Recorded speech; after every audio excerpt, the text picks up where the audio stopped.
بسم اللہ الرحمن الرحیم۔ السلام علیکم ورحمۃ اللہ وبرکاتہ۔ امید ہے آپ سب لوگ خیریت سے ہوں گے انشاءاللہ۔ بچوں، جیسے کہ آپ سب کے علم میں ہے کہ یہ جمادی الاول ہے اور یہ دن بھی جو ہے ایام فاطمیہ سے ریلیٹڈ ہے۔ ایام فاطمیہ یعنی جن دنوں میں جناب فاطمہ الزہرا سلام اللہ علیہا کا ذکر کیا جائے۔ ایام فاطمیہ صرف جناب زہرا کے ہی ایام نہیں ہیں، بلکہ ایام غدیری ہیں، ایام عاشورائی ہیں، ایام دفاع امام علی ابن ابی طالب علیہ السلام ہیں۔ یعنی یہ وہ ایام ہیں، اگر ہم ان ایام کا لحاظ رکھیں گے یا انہیں منائیں گے کہ جیسے منائے جانے کا حق ہے، تو بہت سارے لوگوں پر سے نقاب اتاری جا سکتی ہے، اور جو ذات منافقوں کے چہرے سے نقاب اتارنے والی ہے اس ذات کا نام ہے فاطمہ الزہرا سلام اللہ علیہا۔ لہٰذا ان ایام کو منانا ہماری ذمہ داری ہے، اور ان دنوں میں کثرت سے سورہ کوثر پڑھنی چاہیے، اور ایک تسبیح ضرور قاتلان سیدہ پر لعنت کی پڑھنی چاہیے۔ اس طرح لعن اللہ قاتلی کی یا فاطمہ الزہرا سلام اللہ علیہا، کیونکہ حضرت امام زمانہ عجل اللہ فرج شریف فرماتے ہیں فی ابنتی رسول اللہ لی اسوۃ حسنہ، میرے لیے فاطمہ کی زندگی ہی بہترین نمونہ عمل ہے۔ یعنی جو شخصیت زمانے کے امام کے لیے اسوہ حسنہ ہوں، نمونہ عمل ہوں، تو ہم اور آپ کے لیے پھر وہ ہستی، ان کی سیرت کتنی زیادہ اہم ہونی چاہیے۔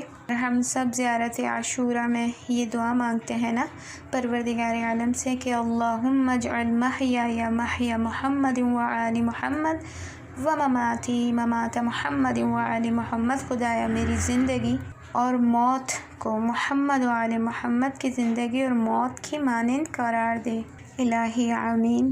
تو سوال یہ ہے کہ کیا ہم شہزادی فاطمہ الزہرا سلام اللہ علیہا جیسے بن سکتے ہیں؟ تو جواب ہے نہیں، لیکن ہم ایسی شخصیت کی سیرت کو اپنانے کی کوشش ضرور کر سکتے ہیں۔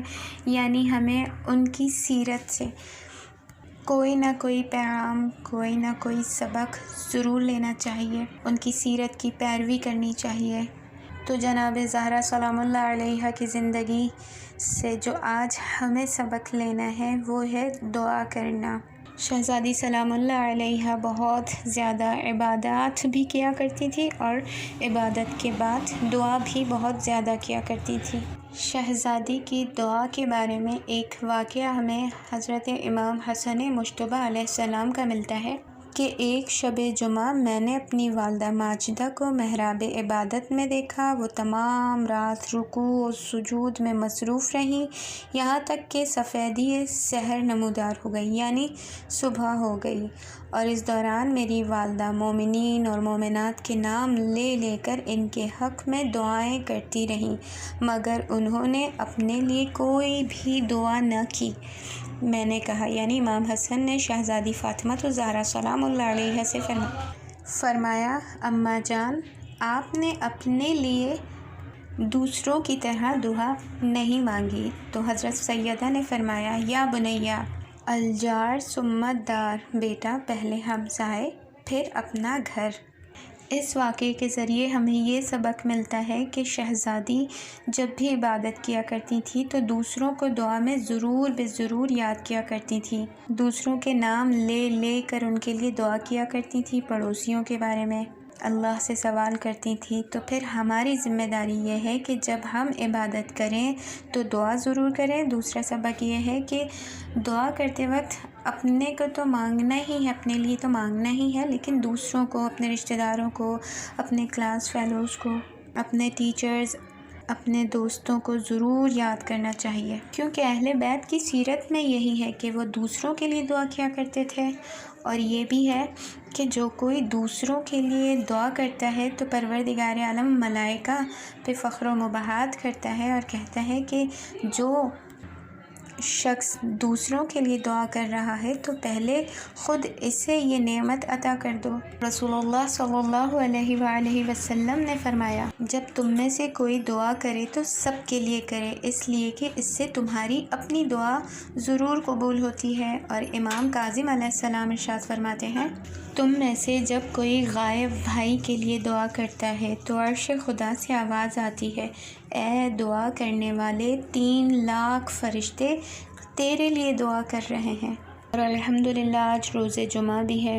حضرت فاطمہ الزہرا سلام اللہ علیہا فرماتی ہیں کہ میں نے رسول خدا صلی اللہ علیہ وآلہ وسلم سے سنا ہے، جمعے کے دن ایک ایسی گھڑی یعنی ایسا لمحہ بھی ہے کہ اس میں جو بھی مسلمان اللہ سے کوئی بھلائی طلب کرے تو اللہ تعالیٰ اس کی دعا ضرور قبول کرتا ہے اور اس کی حاجت پوری کرتا ہے۔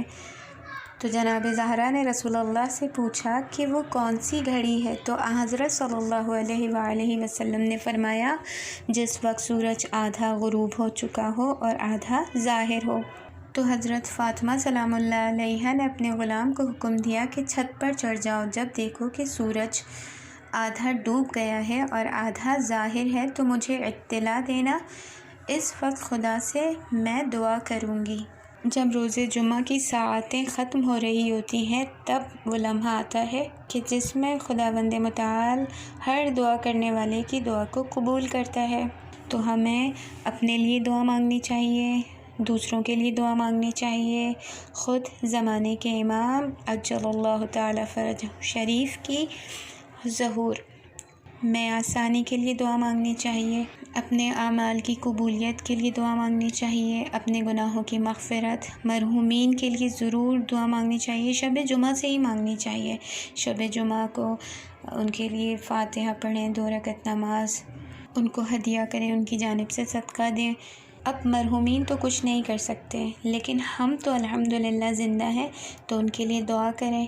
لیکن بہت افسوس کی بات ہے کہ ہم لوگ نہ دعا کرنے سے کتراتے ہیں، مطلب نہیں کرتے، یا جلد بازی میں، یا ہمیں موبائل کی پڑی ہوئی ہوتی ہے، یا کوئی بھی XYZ کوئی کام نکال لیتے ہیں، جلدی سے مصلی لپیٹ دیتے ہیں، بس اللہ خیر سے اللہ۔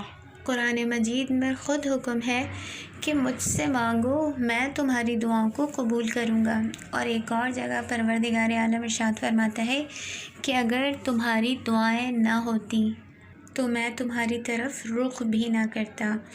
یعنی اتنی اہمیت ہے، اور خود رسول کرام ارشاد فرماتے ہیں کہ اللہ تعالیٰ کو جو بہترین عمل پسند ہے وہ ہے دعا کرنا۔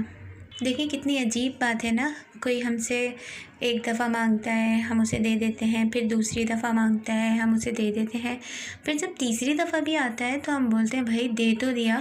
لیکن پروردگار عالم کیسا دینے والا ہے کہ اسے مانگنے والوں کی آوازیں بری نہیں لگتی بلکہ اچھی لگتی ہیں۔ پروردگار عالم کہہ رہا ہے مجھ سے مانگو میں تمہیں دوں گا، یعنی دینے والا راضی ہے، اور ہم اور آپ کو نہ مانگنا آتا ہے، نہ مانگنے کا سلیقہ آتا ہے، نہ ہم چاہتے ہیں کہ اس سے مانگیں۔ لیکن اہل بیت نے ہمیں بہت زیادہ سکھایا ہے کہ کیسے مانگو، کبھی دعائے کمیل کے ذریعے، کبھی دعائے ندبہ کے ذریعے، کبھی دعائے توبہ کے ذریعے۔ خود صحیفہ سجادیہ میں تقریباً 56 دعائیں ہیں، اس میں اتنی دن کی دعائیں الگ ہیں، مطلب ہر دن کی دعا ہے۔ پھر فوجیوں کو کس طرح سرحدوں پہ دعا مانگنی چاہیے، جب استقبال ماہ رمضان ہو تو اس وقت کیا دعا کرنی چاہیے، جب ماہ رمضان جا رہا ہو تو کیسے دعا کرنی چاہیے، عید کا چاند دیکھیں تو کیسے دعا کریں۔ پھر کتنی ساری مناجات ہیں، 15 مناجات ہیں پروردگار عالم سے، اس میں طریقہ سکھایا گیا ہے کہ کیسے گفتگو کریں۔ دعا دراصل رابطے کا نام ہے، بندے کا اللہ سے رابطہ ہونا چاہیے۔ اور امام محمد باقر علیہ السلام کے قول کے مطابق جو دعا ہے عبادت کا مغز ہے۔ کوئی شخص مزدوری کرے اور اپنی اجرت نہ لے تو یہ کتنی عجیب بات ہے، بالکل ایسے ہی کوئی عبادت کرے اور پھر دعا نہ مانگے۔ کہنے کا مقصد صرف یہ ہے کہ شہزادی کی زندگی سے آج ہمیں جو سبق لینا ہے وہ یہی ہے کہ نہ صرف ہمیں خداوند متعال سے دعا کرنی ہے بلکہ دوسروں کے لیے بھی دعا کرنی ہے۔ پہلے دوسروں کے لیے دعا کریں، پھر اپنے لیے دعا کریں، اور زمانے کے امام کو اپنی دعاؤں میں ضرور یاد رکھیں۔ کسی بھی پریشان حال کو دیکھیں تو فوراً خدا سے دعا کرنے چاہیے کہ خدایا اس کی پریشانی کو دور فرما۔ امید ہے سمجھ میں آ گیا ہوگا۔ وصلی اللہ علی محمد وآلہ الطاہرین۔